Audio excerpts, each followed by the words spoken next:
That's it from us on the BBC News at 6 right now. It is time for the news where you are. Have a good weekend. Goodbye. Good evening and welcome to BBC London with me, Asad Ahmad. On the programme tonight, we'll have more on that story in a moment. Also on the programme,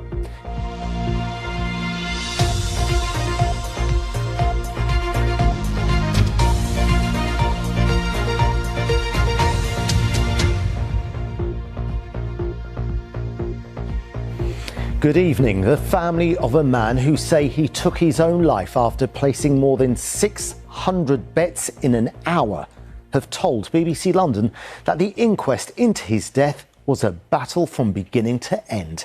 The family of Lee Adams say they struggled to persuade the coroner to consider that gambling was even a factor in his death.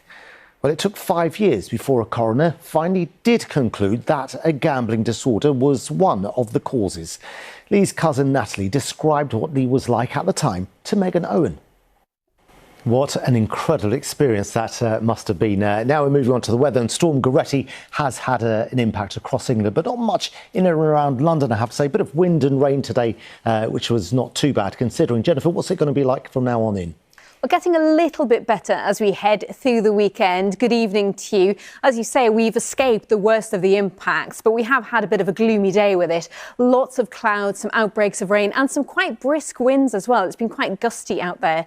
Now, as we head into the weekend, things are going to improve for a time, certainly in terms of the cloud and the wind, and then things are going to be getting a little bit milder.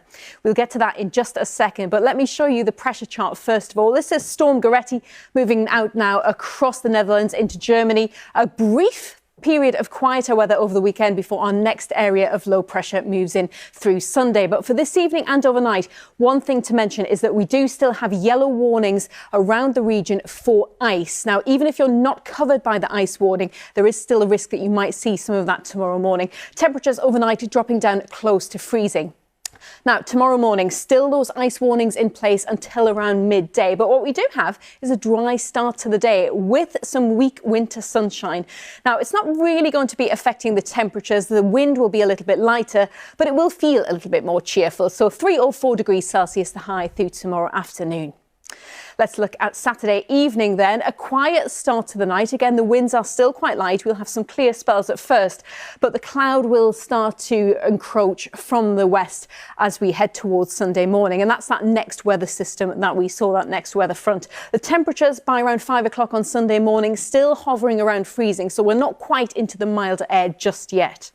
This is how Sunday is looking then. A fairly cloudy day. The wind will be ramping up as we head through the day, and we'll see some outbreaks of rain on and off. It might be a little bit heavier from time to time, but generally it's going to be a damp sort of a day. But these temperatures on Sunday already a little bit milder, 7, 8 degrees Celsius. It is going to be getting milder than that though as we head into Monday. The pressure chart, you can see the isobars. It's going to be staying fairly unsettled as we head into the start of next week. But take a look at these temperatures. By Monday, we're getting up to 12 degrees Celsius, feeling positively tropical. That's sad. Yeah, exactly, especially after a chilly day tomorrow. Thanks very much for that, Jennifer.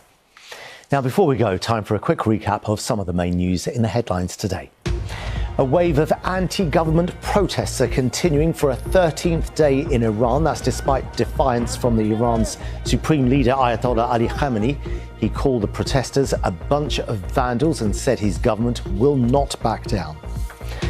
Around 50,000 homes are still without power tonight after Storm Goretti swept across large parts of England and Wales with wind gusts of almost 100 miles an hour. New warnings for snow and ice have been issued covering most of Scotland, Wales, Northern Ireland and parts of northern England. Well, that's it. I'm back at 10:30 with our late news tonight on BBC One. Hope you can join me then. On behalf of the BBC London Early Evening News team, have a very good evening. Bye-bye.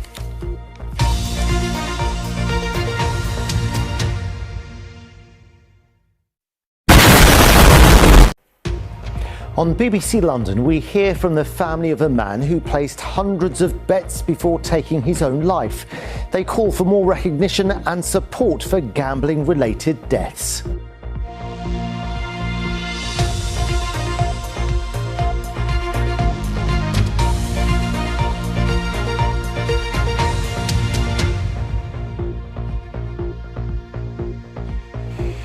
Good evening, I'm Asad Ahmad. The family of a man who say he took his own life after placing more than 600 bets in an hour have told BBC London that the inquest into his death was a battle from beginning to end.